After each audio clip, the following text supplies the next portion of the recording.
Hey there, I'm Niv and I like to make games.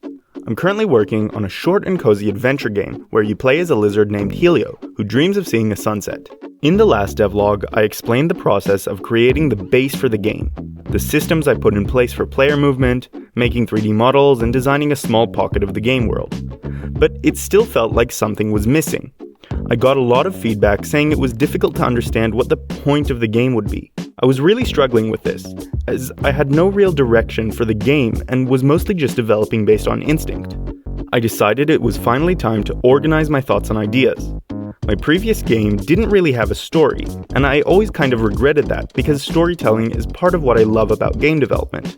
That's why, for this project, I decided story would be a core part of the experience, and so creating a story that would give a frame of reference for the mechanics made a lot of sense. I'm far from a professional writer, but after a few hours of writing and a little brainstorming with some friends, I created a skeleton for the game story that I'm pretty proud of. And, now that I had a base for the story, I knew what the game needed most. Companions. The main lizard character, Helio, will be able to meet and befriend a variety of different reptiles, and they'll in turn be able to help you complete challenges that you otherwise wouldn't be able to do alone. I had already modeled this Tortoise character, and in the previous devlog I asked you all if you had ideas for what he could be used for. Nearly all the suggestions I got involved being able to ride on his back, and so I got to building that functionality. You could easily climb onto his back, but actually moving you along with the tortoise as it moved proved to be a pretty big challenge. Essentially, it's a big moving platform, and moving platforms are deceptively difficult to implement smoothly. For example, a lot of famous movement tech in games like Titanfall has to do with breaking the way moving platforms move the player along with them. There are a few possible approaches to making moving platforms in games, but the two main ones are using physics and directly moving the player. The physics approach involves moving the platform with physics and adding a constant force to the player equal to the force you're adding to the platform. This approach could work well with the tortoise, as it makes sense to have all animals as physics objects. The problem with this is that it's quite easily breakable, as physics aren't directly controlled by the programmer, and sometimes super specific edge cases can lead to unexpected behavior and bugs. Also, because of how Helio's legs are procedurally animated, they end up dragging behind you while riding, and it looks very wrong. I'm sure I could have fixed this, but because of the other problems with this approach, I decided to move to the second solution, direct movement. This approach involves moving the platform by changing its position directly, also known as translation. To move the player, I calculate the difference between the current platform position and the position it had in the previous frame, and directly add that difference to the player's position. This approach also required some playing around with to make sure the procedural legs worked right, but at the end, I had a perfectly working rideable tortoise. I also had the idea to make a rideable freshwater turtle for the Oasis environment, as I don't plan on letting the player swim in the game. The main way to traverse water will be on the back of your turtle companion, so this had to look perfect. Using some references, I modeled and rigged up this cute little low-poly turtle, and as you can see with the three current reptiles, I think a cohesive style is slowly emerging for the game, which I'm really quite happy with. I used the same riding logic I had implemented with the tortoise to let the player ride the turtle over water, and it's already super fun to imagine all the different puzzles and quests I could design with this feature. Real quick before we continue, I wanted to quickly mention that this game has a Steam page. I'd really appreciate it if you could all take the time to go and wishlist it over there.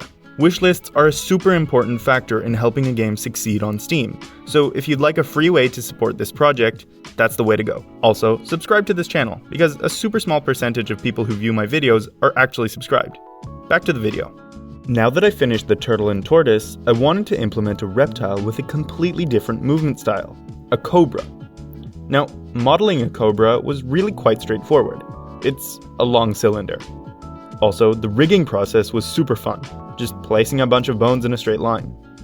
Anyway, the challenging part came when I had to code the movement for the snake.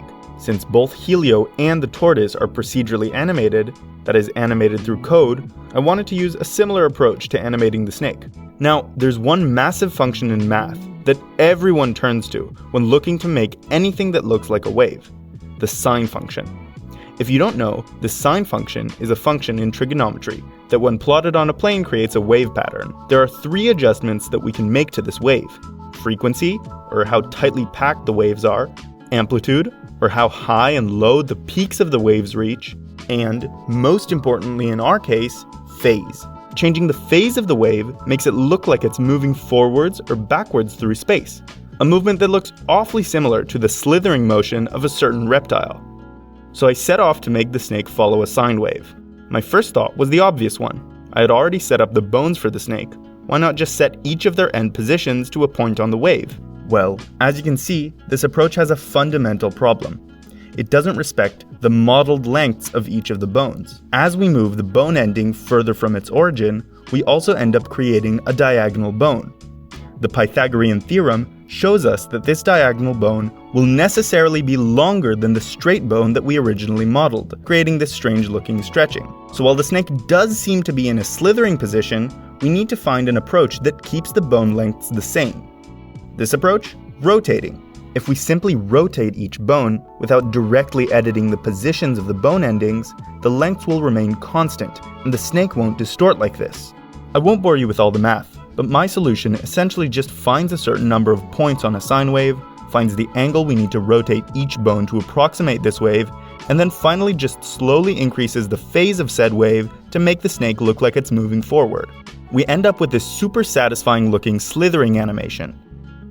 I added the ability for Helio to ride the snake to achieve super high speeds moving through the desert, and I also plan on you being able to reach higher places that you otherwise couldn't by asking the snake to lift you up with its long body.